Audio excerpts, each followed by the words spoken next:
వి gold trusted gold buyers మీరు తాకట్టు పెట్టిన బంగారాన్ని విడిపించి ఈ రోజు ఉన్న మార్కెట్ ధరకు కొనబడను 7771077720. Welcome to I dream media. So జనరల్గా విమెన్లో ఎక్కువగా ఇబ్బంది పెట్టే ప్రాబ్లం ఏదైనా ఉందంటే దగ్గిన తుమ్మిన యూరిన్ లీక్ అవుతూ ఉండడం.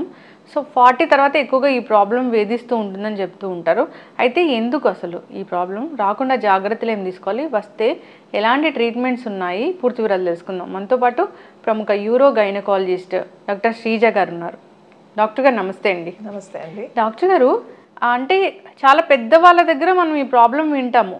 సో డాక్టర్ కావాలి అని అడుగుతూ ఉంటారు. అంటే తగ్గినా తుమ్మినా యూరిన్ లీక్ అవుతూ ఉండడం అంటే ఎందుకండి అసలు అది? సో యూజువల్గా మన పెల్విక్ ఫ్లోర్ ఏదైతే మన కింద భాగంలో కండరాలు ఉంటాయో అవి వీక్ అవ్వడం వల్ల వచ్చే ప్రాబ్లమే ఈ దగ్గితే తుమ్మితే లీక్ అవ్వడం అంటే. దీన్ని స్ట్రెస్ లీక్ అని అంటాము.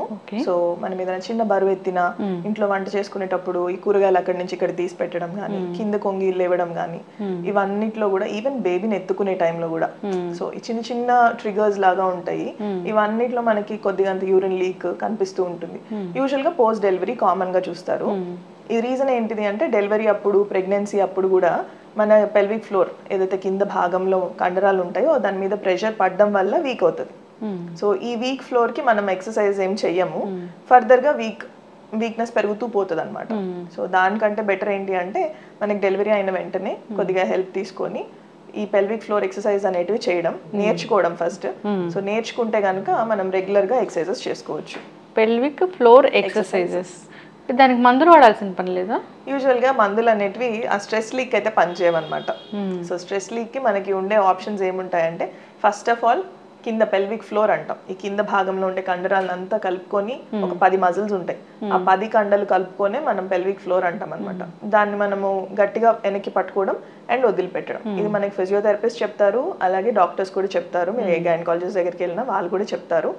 కానీ ఫ్లోర్ లో ఏ కండరం వీక్నెస్ ఉంది అనేది మీరు యూరో గైనకాలజిస్ట్ దగ్గరికి వెళ్తే వాళ్ళు మీకు గైడ్ చేయగలుగుతారు. సో కొన్ని స్పెసిఫిక్ కండల వీక్నెస్ ఉన్నప్పుడు దాన్ని మాత్రమే కంట్రోల్ తీసుకోవాలి, తీసుకొని దాన్ని వదిలిపెడుతూ ఉండాలి. ఓకే. అండ్ అది మనం బ్రీతింగ్ స్టాప్ చేయకుండా కంటిన్యూస్ బ్రీతింగ్ చేసుకుంటూనే చేయాలి. సో ఏదైనా వేరే ఎక్సర్సైజ్ చేసినప్పుడు కూడా ఇదే చెప్తారు, మీ బ్రెత్ కంట్రోల్ ఉండాలి, మీరు ఊపిరి తీసుకోవడం వదిలిపెట్టడం ఉండాలి అని. సేమ్ థింగ్ పెల్విక్ ఫ్లోర్ లో కూడా ఉంటుంది. అండ్ ఈ ఎక్సర్సైజెస్ కనుక నేర్చుకుంటే రోజులో 5 minutes ఇన్వెస్ట్ చేస్తే సరిపోతుందండి మనకి ఇది నార్మలైజ్ అవ్వడానికి. But time taking. ఈ రోజు చేసాం రేపు మనకి డిఫరెన్స్ కనపడాలనేది జరగదు. 3 months పడుతుంది. మ్యామ్, అయితే చాలా మంది యూరిన్ వెళ్ళి అంత టైంలో కూడా వాళ్ళు హోల్డ్ చేసుకోలేకపోతూ ఉంటారు. అదేంటి అసలు? సో దీన్ని మనం అర్జెన్సీ అంటాం. మనకు కూడా బ్రెయిన్ కి తెలిసేది అదే అనమాట, అర్జెంట్ గా వచ్చేస్తుంది అని. సో అర్జెంట్ గా వచ్చేస్తుంది అని ఆపుకోలేనప్పుడు ఐదర్ మనం బాత్రూమ్ కి వెళ్ళే వరకు హోల్డ్ చేయాలి, లేదు వెళ్ళే లోపే చుక్క లీక్ అయిపోయేసి మనం బాత్రూమ్ వరకు వెళ్ళడం ఉంటుంది. దీనికి మెడికేషన్ ఉంటుందండి. ఇది మనం ఎలా అయితే ఇందాక చెప్పుకున్నామో, స్ట్రెస్ లీక్ అయితే మనకి కండరాలు హోల్డ్ చేయడం వదిలిపెట్టడం ఈ ఎక్సర్సైజ్ అన్ని ఉంటాయి. కానీ అర్జెన్సీ ఎప్పుడైతే వస్తుందో ఇది మన బ్రెయిన్ నుంచి ఒక సిగ్నల్ రావడం అనమాట. దీనికి మనం మెడికేషన్ ఇవ్వచ్చు. పెద్దవాళ్ళకి యూజువల్ గా ఈ ప్రాబ్లం ఉంటది, లేదు అంటే డయాబెటీస్ ఉన్న వాళ్ళకి కూడా ఈ ప్రాబ్లం ఉండొచ్చు. అండ్ దీనికి మనకి ట్రీట్మెంట్ వర్క్ అవుతుంది, మెడికల్ ట్రీట్మెంట్. అంటే మనం ఉత్త మెడిసిన్స్ ఇచ్చి కంట్రోల్ చేయవచ్చు. ఓకే. సో అలాంటి వాటి కోసం ఎప్పుడైనా సర్జరీ అవసరమో అయ్యేది ఎప్పుడు? సో స్ట్రెస్ లీక్ ఉన్న వాళ్ళకి సర్జరీ అవసరం పడుతుంది. స్ట్రెస్ లీక్ అంటే దగ్గితే తుమ్మితే యూరిన్ పడడంలో ఏమవుతుందంటే ఈ మూత్రనాళం అనేది వీక్ అవుతుంది. వీక్ అంటే దానిలో ఉండే కండలు ఏమి ఉండదు, కింద ఏదైతే సపోర్టింగ్ కండ ఉంటుందో ఇది వీక్ అయ్యి మనం దగ్గితే తుమ్మితే కిందికి పైకి మూవ్ అవడంతో పైన ఉన్న బ్లాడర్ అంటే మూత్రం సంచిలోంచి యూరిన్ పడతా ఉంటది. సో దీన్ని మనం ఇది స్టెబిలైజ్ చేయడానికి కింద నుంచి టేప్ అనేది ఒకటి వేస్తాం అనమాట. ఇదొక ప్రొసీజర్. ఇది కింద నుండి చేస్తాం, అంటే ఎక్కడైతే డెలివరీ అవుతుందో అదే దారి గుండా వెళ్ళి మనం ఒక టేప్ వేయొచ్చు. సో ఇది చాలా సింపుల్ ప్రొసీజర్ అండి యాక్చువల్ గా. సో ఐదర్ ఇది ఒక ట్రీట్మెంట్. ఇది ఎప్పుడు చేస్తామంటే మనకి ఫిజియోథెరపీ వర్క్ అవ్వట్లేదు, మనం ఎక్సర్సైజ్ అంతా పని చేయట్లేదు అన్నప్పుడు చేస్తాము. కొంతమందికి నార్మల్ గా న్యాచురల్ గా కూడా వాళ్ళ టోన్ అంటే ఏదైతే కండలు ఉన్నాయో అవి స్ట్రాంగ్ గానే ఉంటాయి, అయినా కూడా వాళ్ళకి లీక్ అవుతుంది. ఇదేదో డ్యామేజ్ జరిగిందని దాని మీనింగ్. సో అదే డెలివరీ అప్పుడు డ్యామేజ్ అయి ఉండొచ్చు, లేదా కనెక్టివ్ టిష్యూ డిసీజెస్ అని కొన్ని ఉంటాయి అన్నమాట. అలాంటి వాళ్ళకి ఆర్థరైటిస్ ఇవన్నీ వాళ్ళ బాడీలో ఆల్రెడీ ఉండుంటాయి. సో ఈ కనెక్టివ్ టిష్యూ డిసీజెస్ ఉన్న వాళ్ళకి ఈ ప్రాబ్లం వచ్చే ఛాన్స్ కూడా ఉంటుంది. వేరే కండిషన్ కూడా ఉంటుంది. సో దాని గురించి వెళ్ళినప్పుడు వాళ్ళు ఈ కంప్లైంట్ కూడా చెప్పినప్పుడు మా దగ్గరికి పంపిస్తూ ఉంటారు. ఈ స్పెసిఫిక్ కంప్లైంట్ తోటి వచ్చే వాళ్ళు చాలా తక్కువ మంది ఉంటారు. ఇది చాలా నార్మల్ అనుకునే వాళ్ళే అందరూ. బట్ దీనికి ట్రీట్మెంట్ ఉంది అని అంటే హెల్ప్ తీసుకోవడంలో తప్పలేదు. అయితే ఇంకా కొందరిలో ప్రాబ్లం ఎలా ఉంటుందంటే యూరిన్ అనేది చాలా సన్న దారిలాగా వస్తూ ఉంటుంది. అది ఎందుకు?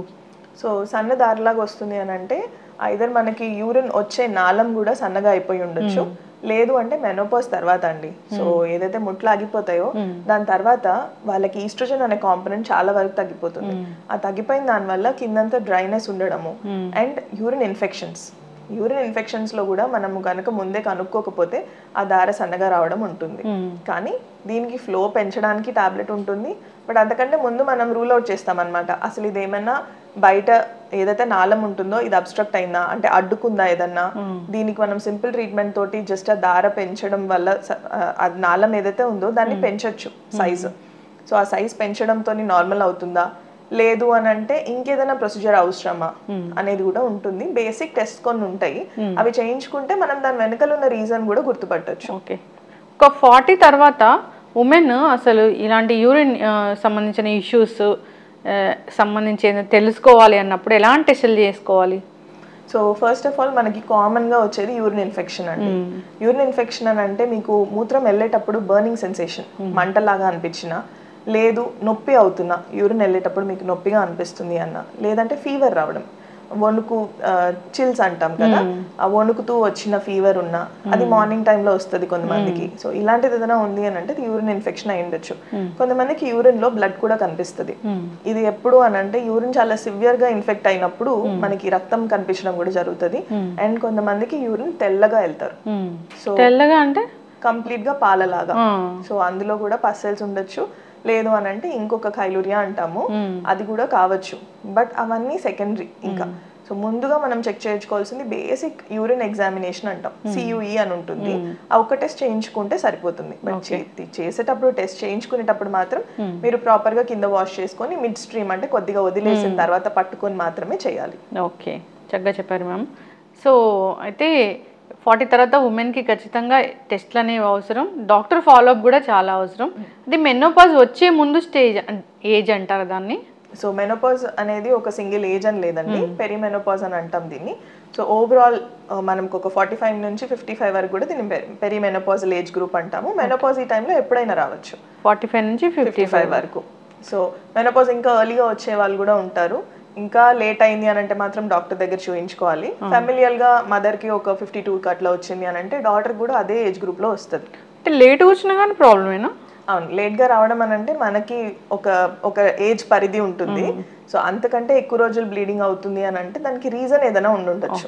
చక్కటి ఇన్ఫర్మేషన్ మేము అందరూ ఫాలో అవ్వాలని కోరుకుందాం. ప్రతి మహిళ కూడా తప్పకుండా ఈ వీడియో చూడాల్సిందే. డాక్టర్ గారు, జనరల్గానే కొందరు అమ్మాయిలు చాలా బిడియంగా చెప్పడానికి ఇబ్బంది పడుతూ ఉంటారు. పెళ్ళైన కొత్తలో కూడా కలవలేకపోతున్నాము, అది ఒక రాంటి భయంగా ఫీల్ అవుతున్నామని మీ పేషెంట్లు చెప్తూనే ఉంటారని జనరల్గా డిస్కషన్లు చెప్పారు. అంటే ఏంటి అసలు ఇదేంటి ప్రాబ్లము? సో యూజువల్గా ఏంటంటే అండి, మ్యారేజ్కి ముందు కూడా మనకి ఎవరు డిస్కస్ చేయరు. అంటే మనకి ఎప్పుడైతే పీరియడ్స్ వస్తాయో పీరియడ్స్ వచ్చే ముందు కూడా మన తల్లిదండ్రులు చెప్తూ ఉంటారు, టీవీలో కూడా కనిపిస్తూ ఉంటారు. అవును, ఇన్ఫర్మేషన్ ఎక్కువ తెలుసు మనకి. సో ప్యాడ్స్ అంటే ఏంటి, ఎందుకు పెట్టుకోవాలి, మన మదర్ వచ్చి చెప్తారు ఇట్లా బ్లీడింగ్ అవుతుందమ్మా, కొంచెం కడుపు నొప్పి రావచ్చు, ఇవన్నీ చెప్తారు.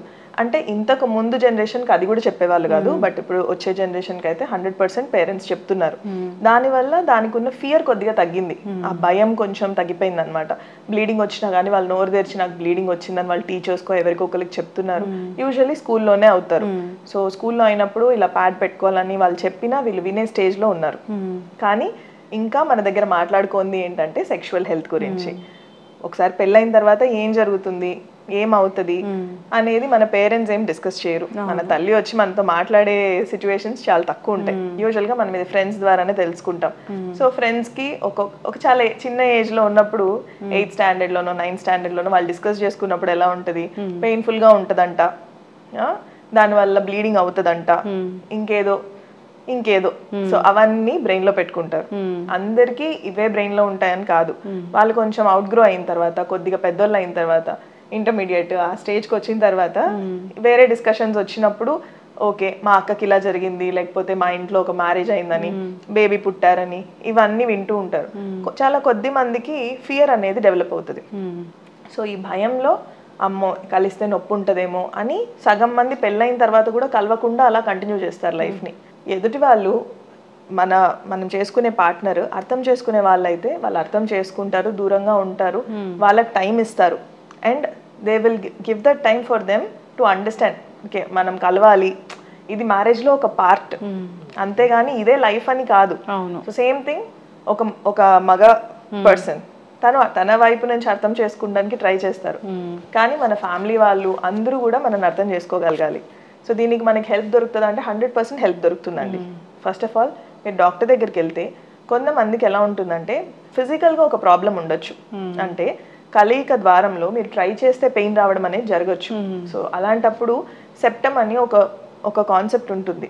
అంటే ఏదైతే మన గర్భసంచి కింద ద్వారం ఉంటుందో అంటే అది కలిసే ద్వారం అనమాట. బేబీ డెలివరీ అయ్యే ద్వారం కూడా అదే. సో దానిలో కొన్నిసార్లు ఒక అడ్డుగోడలాగా ఒకటి ఫామ్ అవుతుంది. అది మనకు పుట్టుకతోనే ఉంటుంది. దానికి ఒక చిన్న హోల్ ఉంటుంది. సో ఆ హోల్ ఉన్న వాళ్ళకి బ్లీడింగ్ నార్మల్గా అవుతుంది. సో వాళ్ళకి ఎప్పుడు ప్రాబ్లంగా కనిపించదు. ఎప్పుడైతే మ్యారేజ్ అవుతుందో, మ్యారేజ్ అయిన తర్వాత కలయికలో ఇబ్బంది కానీ పెయిన్ రావడం కానీ ఉన్నప్పుడు మనం దాన్ని చెక్ చేస్తేనే మనకు తెలుస్తుంది అక్కడ ఒక అడ్డుగోడు లాంటిది ఉంది, దానికి ఒక చిన్న హోల్ ఉంది. సో దాన్ని మనం రిమూవ్ చేస్తాం అనమాట. సో ఆ అడ్డుగోడ లాంటి దాన్ని తొలగించవచ్చు. అప్పుడు మీకు కలయిక ఈజీగా ఉంటుంది. అసలు మేము ఎప్పుడు ట్రై చేయలేదు అని అంటే అది భయం ఫ్యాక్టర్ అయి ఉండొచ్చు. ఆ భయం అనే ఫ్యాక్టర్ని తొలగించాలి. అప్పుడు వీళ్ళకి ఫెర్టిలిటీ ఇష్యూస్ ఒకవేళ ట్రీట్మెంట్ చేయించుకోకపోతే కలవడంలో ఇబ్బందిగా కలవడం వల్ల ఫెర్టిలిటీ ఇష్యూస్ వస్తాయి. సో ఇబ్బందిగా కలవడం అనేదానికంటే సరైన విధంగా కలవకపోవడం. సో ఆ భయానికే వాళ్ళు ఓన్లీ పార్షియల్గా కలవడం అంటాం అనమాట.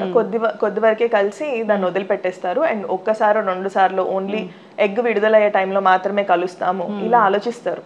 అంటే వాళ్ళు ఏం డాక్టర్ హెల్ప్ తీసుకోరు, వాళ్ళంతటి వాళ్ళే ఇలా అనుకుంటారు అనమాట. ఓకే మనం ఈ టైంలో కలిస్తే ప్రెగ్నెంట్ అయిపోతాము, 1-2 సార్లు కలుద్దాము సరిపోతుంది అని. సో ఇది ప్రెగ్నెన్సీ రాక వాళ్ళు ఇన్ఫర్టిలిటీ సెంటర్కి వెళ్ళడమో లేదా ఫర్టిలిటీ సెంటర్కి వెళ్తే ఇవేవి తెలియకుండానే మనకి పెయిన్ తెలియకుండానే బేబీ పుడుతుందనే ఆలోచన కూడా ఉంటుంది కొంతమందికి. మీరు ఇన్ఫర్టిలిటీ సెంటర్కి వెళ్ళినా కూడా స్పెక్యులమ్ ఎగ్జామినేషన్స్ అని, సో కింద నుంచి చూడడం కానీ, మీ గర్భసంచిని చెక్ చేయడానికి స్కాన్స్ చేయడం కానీ, ఇవన్నీ కూడా కింద నుంచే చేయాలండి. సో మీరు కలవకుండా నేను ఐవీఎఫ్కి వెళ్ళిపోతేనో ఫర్టిలిటీకి సెంటర్కి వెళ్తేనో నాకు ప్రెగ్నెన్సీ ఇలా మ్యాజిక్ లాగా వచ్చేస్తుంది అనుకోవడం కరెక్ట్ కాదు. స్ట్రక్చరల్ చేంజెస్ అంటారా దీన్ని? స్ట్రక్చరల్ చేంజెస్ అంటే కొంతమందికే ఉంటాయన్నమాట. ఫస్ట్ ఆఫ్ ఆల్ సైకలాజికల్గా ఉంటుంది ఎక్కువ శాతం. సో మనం ఆ భయాన్ని ఫైట్ చేసి ముందుకు వెళ్ళగలగాలి. సో దానికి మనం మెంటల్గా ప్రిపేర్ అయి ఉండాలి. ఈ రోజు పెళ్ళి అవుతుంది అని అంటే ఈ రోజే ఆలోచిస్తే సరిపోదు. సో మనం ఫిజికల్గా ఎదుగుతున్నప్పుడు మనం మెంటల్గా కూడా ఎదగాలి. మోస్ట్ కామన్గా ఎలాంటి కంప్లైంట్స్ చేస్తారు మ్యామ్? సో వెజైనిస్మస్ అనేది నార్మల్గా ఏంటంటే ఇది ఇంకొక కైండ్ ఆఫ్ డిజార్డర్ అంటాం. వెజైనిస్మస్లో ఏముంటుంది అని అంటే కింద భాగంలో మజిల్స్ అన్ని బాగా టైట్ అయిపోతాయి అనమాట.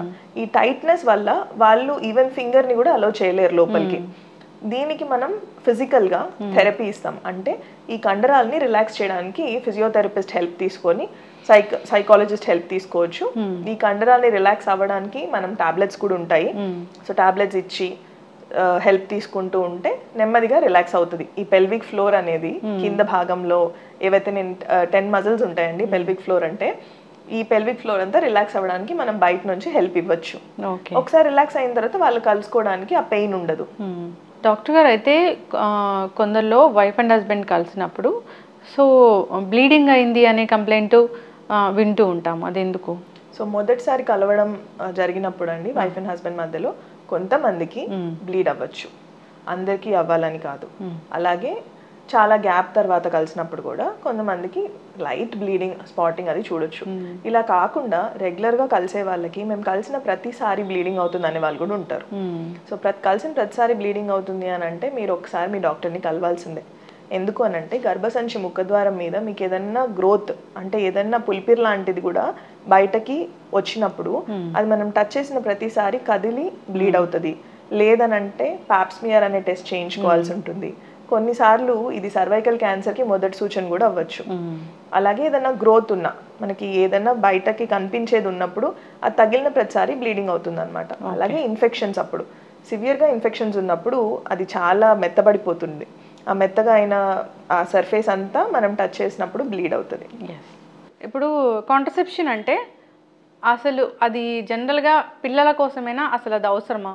సో కాంట్రసెప్షన్ అనేది ఒక బేబీకి ఇంకొక బేబీకి మధ్యలో గ్యాప్ కోసం, లేదు అంటే కొంతమందికి ప్లాన్ ఉండదండి ప్రెగ్నెన్సీకి. అలాంటి వాళ్ళకి సడన్గా ప్రెగ్నెన్సీ వస్తే దాన్ని మనం అబార్షన్ చేసుకోవాల్సి వస్తుంది. సో దాని బదులుగా మనం టర్మినేషన్ ఆఫ్ ప్రెగ్నెన్సీకి వెళ్ళే కంటే బెటర్ ఆప్షన్ ఏంటి అంటే కాంట్రసెప్షన్ ఫాలో అవ్వడం. Okay. So yeah ma'am. So either మనం స్టార్టింగ్లో అన్న వేసుకోవచ్చు, మనకి మ్యారేజ్ అయిన వెంటనే వేసుకోవచ్చు, లేదు అని అంటే బేబీకి మధ్యలో గ్యాప్ అడ్వైస్ చేసినప్పుడు దానికి కూడా యూజ్ చేయొచ్చు. ఇలాంటివి ఎన్ని ఉంటాయి అసలు? అంటే పిల్స్, ఇట్లాంటి కాపర్ టీస్, ఇట్లా ఎన్ని ఉంటాయి మ్యామ్? సో మనకి మోస్ట్ కామన్గా తెలిసింది బ్యారియర్ మెథడ్, అంటే కాండమ్స్ అనమాట. ఇవి చాలా కామన్గా దొరుకుతాయి, అందరికీ తెలుసు. అండ్ దాన్ని సేఫ్ మెథడ్గా ఫాలో అవుతూ ఉంటారు. ఇది కాకుండా సేఫ్ పీరియడ్ మెథడ్ అనేది ఒకటి ఉంటుంది. అంటే మాకు పీరియడ్ వచ్చే టైం మాకు తెలుసు, ఎప్పుడు గుడ్డు రిలీజ్ అవుతుందో మాకు తెలుసు, సో ఈ టైంలో చేసుకుంటే మాకు ప్రెగ్నెన్సీ రాదు అనే వాళ్ళు కొంతమంది ఉంటారు. బట్ దానిలో చాలా ప్రాబ్లమ్స్ ఉంటాయి అండ్ ప్రెగ్నెన్సీ అయ్యే ఛాన్స్ కూడా చాలా ఎక్కువ ఉంటుంది. సో మనకి తెలిసినవి ఇవి కాకుండా హార్మోన్స్ ఉంటాయి. హార్మోన్స్ 2 రకాలు 3 రకాలుగా ఉంటాయి. సో హార్మోన్స్ ఓరల్గా ఇస్తాము, అవే పిల్స్. మీరు అన్న 21 డే పిల్స్ కావచ్చు, 24 డే పిల్ కావచ్చు, ఇవన్నీ మనం ఒక బ్రేక్ ఇచ్చినప్పుడు పీరియడ్ వస్తుంది, మళ్ళీ కొత్త ప్యాకెట్ స్టార్ట్ చేస్తారు. బట్ దీనిలో కూడా ఫెయిల్యూర్ రేట్స్ ఉంటాయి. అలాగే ఇంజెక్టబుల్స్ ఉంటాయి. అంటే ఒక ఇంజెక్షన్ తీసుకుంటే ఒక 1 మంత్ ఫాలో అయ్యేది ఉంటుంది, 3 మంత్స్ ఉంటుంది. లేదు అని అంటే ఇంప్లాంట్ అంటాం, ఒక చిన్న ఇంప్లాంట్ని స్కిన్ లోపల పెట్టేస్తాం అనమాట. అది మన దగ్గర చాలా అరుదుగా చూస్తాము. దానిలో కూడా సైడ్ ఎఫెక్ట్స్ ఉంటాయి. దేనిలో సైడ్ ఎఫెక్ట్స్ ఉండకపోవడం అట్లేం ఉండదండి. కాకపోతే ఎవరికి ఏది కరెక్ట్ అనేవి చూసుకొని పెడతాం అనమాట. అండ్ ఇవి కాకుండా మనం చూసేది కాపర్టీ, ఏదైతే మీరు ఇప్పుడు చెప్పారు. సో కాపర్టీలో ఏంటి అంటే గర్భసంచి లోపల డైరెక్ట్ వదిలేస్తాం దాన్ని. అండ్ అది దానికి ఒక టైం పీరియడ్ ఉంటుంది. ఆ టైం పీరియడ్ వరకు అది అలా ఉంటుంది అనమాట. ఓకే. అంటే అది ఎందుకు ఫెయిల్ అవుతుంది? సో ఎందుకు ఫెయిల్ అవుతుంది అంటే ఒక్కొక్కళ్ళకి ఒక్కొక్క బాడీ టైప్ ఉంటుంది. ఫెయిల్యూర్ అనేది అన్నిట్లో ఉంటుంది. మీరు అనుకునే పర్మనెంట్ మెథడ్ అంటే ట్యూబ్స్ కట్టేయడం, ఆ పర్మనెంట్ మెథడ్ లో కూడా ఫెయిల్యూర్ ఉంటుంది. సో చాలా మంది ఏమనుకుంటారు అంటే రింగ్స్ వేస్తేనే ఫెయిల్ అవుతుంది, కట్ చేస్తే ఫెయిల్ అవ్వదు. అలా ఏముండదు. టెంపరీగా ఫెయిల్ అయ్యేది ఉంటుంది, లేట్ గా ఫెయిల్ అయ్యేది ఉంటుంది. సో ఒక ట్యూబ్ ని మనం కట్ చేసిన తర్వాత దానికి మళ్ళీ రీజాయిన్ అయ్యే కెపాసిటీ ఉంటుంది. సో అలాంటి ఒక కండిషన్ వచ్చినప్పుడు ప్రెగ్నెన్సీ ట్యూబ్స్ కట్టేశాక కూడా రావచ్చు. సో మనం ట్యూబ్స్ కట్టేసాము, మళ్ళీ ప్రెగ్నెన్సీ ఎందుకు వచ్చింది, పీరియడ్ ఎలా మిస్ అయింది అంటే 1% ఛాన్స్ ఉంటుందండి. ఒక 100 మందికి చేస్తే ఒక్కళ్ళకి అలా జరగచ్చు. యాక్చువల్లీ ఒకళ్ళకంటే తక్కువ పర్సంటేజ్. కాపర్టీలో కూడా సేమ్, ఒకళ్ళకంటే తక్కువ మంది 100 మెంబర్స్ చేసినప్పుడు 100 మెంబర్స్కి కాపర్టీ వేస్తాం, వాళ్ళల్లో ఒక్కరికి రావచ్చు. ఈ కాపర్టీ అంటే ఈ కాపర్టీ కాంట్రసెప్టివ్ మెజర్స్లో అతి సేఫ్దా ఇది? అంటే హార్మోనల్ కాంట్రసెప్షన్ వాడినప్పుడు ఏమవుతుంది అని అంటే చెస్ట్ అంతా బరువుగా అయిపోవడం కానీ, లేకపోతే మనకి పీరియడ్స్ వచ్చేటప్పుడు కొంచెం బ్లోటింగ్ అనిపించడం, కొద్దిగా బరువు పెరిగినట్టు అట్లా అనిపించడం, మూడ్ స్వింగ్స్ కూడా ఉంటాయి. అండ్ ఇవన్నీ కాకుండా హార్మోన్ తీసుకుంటున్నాం బయట నుంచి అనేది ఒకటి ఉంటుంది. సో ఇవి కానీ మనకి రెగ్యులరైజ్ చేస్తాయి అనమాట, పీరియడ్స్ని రెగ్యులరైజ్ చేస్తాయి. అట్లనే మనకు ఒకవేళ మొటిమలు ఎక్కువ ఉన్నా ఇవన్నిటికీ కూడా అవి ట్రీట్మెంట్ లాగా పనిచేస్తాయి. సో అలాంటి వాళ్ళకి కాపర్టీ కంటే బెటర్గా మనం హార్మోనల్ కాంట్రసెప్షన్కి వెళ్ళమని చెప్తాం. కానీ వెయిట్ గెయిన్ అనేది అయితే ఉంటుంది. ఈ హార్మోన్స్ అటు ఇటు అవ్వడం వల్ల ఇంప్లాంట్స్ పెట్టుకున్నా ఇది హార్మోన్ వదులుతుంది కాబట్టి మనకి మెన్సెస్ టైంలో ఎలా ఉంటుంది అలాంటి ఒక ఫీలింగ్ క్రియేట్ అవుతుంది. కొద్దిగా బ్లోటింగ్ అంటే వాటర్ అంతా నిలిచిపోయినాయేమో బాడీలో ఆ ఫీలింగ్. సో ఆ చేంజెస్ అయితే ఉంటాయి. ఇప్పుడు ఈ కాపర్టీ అంటే అదొక ఏమంటారు, అదొక పరికరమా? అవును, అదొక పరికరం. సో టీ షేప్ లో ఉంటుందండి, అందుకే దాన్ని కాపర్టీ అంటాము. దాని చుట్టూ కాపర్ వైరింగ్ వేస్తాం అనమాట. సో దాని డోసేజ్ ఇంతకు ముందు ఎక్కువగా ఉండేది, ఇప్పుడు చాలా తగ్గించి వేస్తున్నాం దాని డోసింగ్. అండ్ అది డైరెక్ట్ గా లోపల గర్భసంచి లోపల పెట్టడం వల్ల ఓన్లీ గర్భసంచి లోపల మాత్రమే యాక్ట్ చేస్తుంది, బాడీ అంతా ట్రావెల్ చేయదు. అండ్ కాపర్ అనేది హార్మోన్ కాదు, అది జస్ట్ ఒక మెటల్. కాపర్ అనేది మెటల్ కాబట్టి ఒకవేళ స్పర్మ్ అంటే మగ వీర్యకణం లోపలికి వచ్చినా కూడా అది ఫ్యూజ్ అవనివ్వకుండా చేస్తుంది. ఒకవేళ ఎగ్ జరిగినా కూడా అంటే మన ఎగ్ రిలీజ్ అయ్యి ఇది 2 ఫ్యూజ్ అయ్యి బేబీ ఫామ్ అవుతుంది అని అనుకునే ఛాన్స్ లో కూడా అతుక్కోవడానికి అలో చేయదు, ఆ లోపల పొరని అలో చేయదు అనమాట. సో అలా మనకి యూజువల్ గా ప్రెగ్నెన్సీ అనేది జరగదు కాపర్టీ లోపల ఉన్నప్పుడు. మ్యామ్ ఏదైనా కానీ అదొక లాంటి కాపరు అదంతా చెప్తున్నారు. అది ఎట్లా మ్యామ్ అసలు బాడీ యాక్సెప్ట్ చేస్తుంది? సో బాడీ యాక్సెప్ట్ చేయడం అనేది ఇది కొన్ని తరాలుగా చేస్తున్నారు. కాపర్టీ అనేది ఒక సేఫెస్ట్ మెథడ్. యాక్చువల్గా అందరూ భయపడుతుండే విధంగా అయితే కాపర్టీ ఉండదండి. It's very safe. అండ్ మనం ఒక సర్జరీకి వెళ్ళకుండా ఒక టెంపరీగా దీన్ని ఆపుతున్నాం. వాళ్ళకి బాడీలో అది ఉన్నట్లు తెలుస్తుందా? ఏం తెలియదు. అది ఓన్లీ గర్భసంచిలో ఉంటుంది. ఫాలో అప్ చేయమని చెప్తాం. కొన్నిసార్లు దాని సైడ్ ఎఫెక్ట్ ఏముంటుంది అని అంటే బ్లీడింగ్ అవ్వడం. సో కొంతమందికి సెట్ అవ్వదు స్టార్టింగ్ లో. ఆ సెట్ అవ్వనని కొన్ని రోజులు మాత్రం కొద్దిగా హెవీ బ్లీడింగ్ అవుతుంది. ఆల్రెడీ ఒకసారి వేయించుకున్న వాళ్ళు మాత్రం చాలా బ్యాడ్ ఎక్స్పీరియన్స్ ఉంది అన్నట్టు చెప్తారు. హెవీ బ్లీడింగ్ అయింది ఇవన్నీ పక్కన వాళ్ళకి కూడా చెప్తారనమాట. మనం ఎప్పుడైనా ఒక విషయం చూసేటప్పుడు దానికి బెనిఫిట్స్ ఏంటి, రిస్క్ ఏంటి అని రెండింటిని వే చేసి చూసుకోవాలి. సో దానివల్ల మనకు వచ్చే బెనిఫిట్ ఏంటి, మీకు ప్రెగ్నెన్సీ రాకుండా ఉండడం. మీకు అది అవసరమా లేదా, మీకు ప్రెగ్నెన్సీ వచ్చినా కంటిన్యూ చేయాలనుకుంటున్నారు, ఈ డెసిషన్ మనం సెల్ఫ్ గా తీసుకోవాలి. పక్కన వాళ్ళకి ఏదో జరిగింది కాబట్టి మనకు కూడా అవుతుంది అనే కాన్సెప్ట్ పెట్టుకోవద్దండి. మనకి ఏది సేఫో అది చేసుకోవడానికి ట్రై చేయండి. మీరు ఒకవేళ నేను రోజు పిల్లు వేసుకోగలుగుతాను, నాకు అంత ఓపిక ఉంది అని అంటే అది వెరీ గుడ్.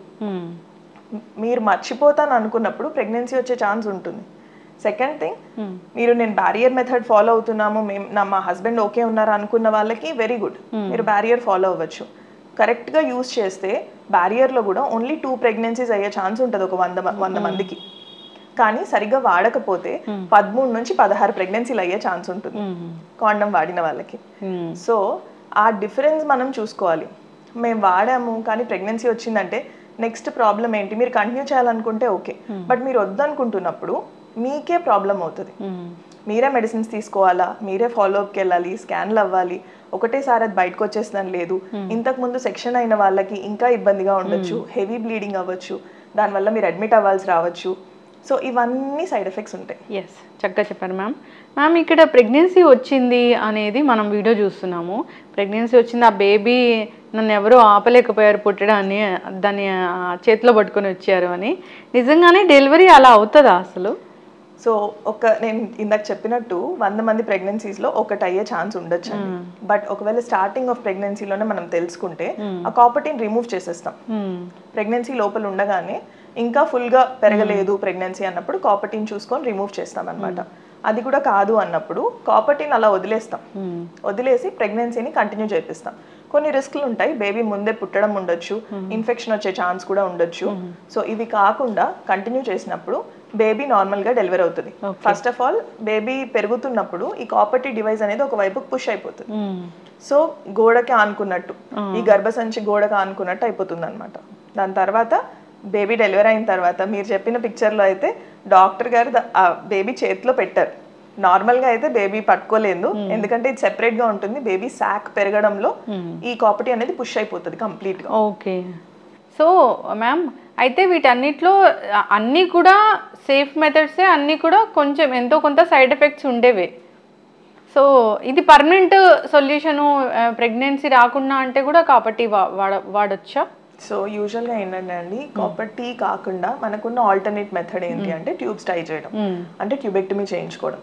ట్యూబెక్టమీ చేయించుకున్న వాళ్ళు కొంతమంది మా దగ్గరికి వెనక్కి మళ్ళీ ట్యూబ్స్ కలపమని వస్తూ ఉంటారు. ఇవన్నీ మేము చూస్తాం కాబట్టి వాళ్ళకి అడ్వైస్ చేస్తాం, పర్మనెంట్ మెథడ్కి వెళ్ళాలడానికి మీకు రెడీయా అని. సో పర్మనెంట్ అంటే మళ్ళీ మనం కలుపుకోవడం, అది కూడా ఇంకో సర్జరీ కదా. సో ఆ సర్జరీకి వెళ్ళడం కంటే టెంపరీ ఆప్షన్. ఇప్పుడు మీరు కాపర్టీ వేయించుకుంటే ఒక 10 ఏళ్ల వరకు దాన్ని వదిలేయచ్చు. మనం మధ్యలో వెళ్ళి చూయించుకోవడమే, అది సంవత్సరానికి ఒకసారో 6 నెలలకు ఒకసారో చెక్ చేయించుకుంటారు. బట్ కాపర్టీ ఒకసారి మనం వేస్తే 10 years వరకు దాని వ్యాలిడిటీ ఉంటుంది. కొన్ని 5 ఏళ్ల వరకు ఉండేవి కూడా ఉంటాయి.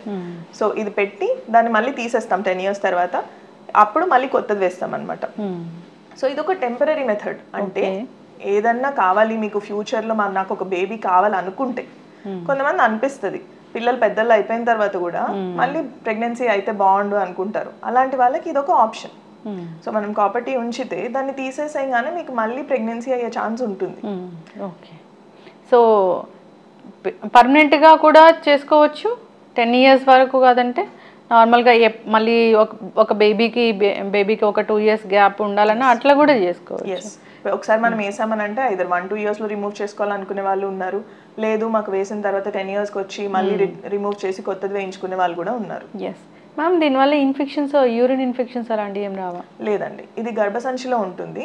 సో యూట్రస్ అనేది కంప్లీట్ గా డిఫరెంట్ ఆర్గన్. అంటే మనకి బేబీ ఎందులో నుంచి అయితే డెవలప్ అవుతుందో దానికి ఇన్ఫెక్షన్ వచ్చే ఛాన్స్ ఉండొచ్చు. అది కూడా చాలా రేర్ కండిషన్స్ లో మాత్రమే వస్తుంది.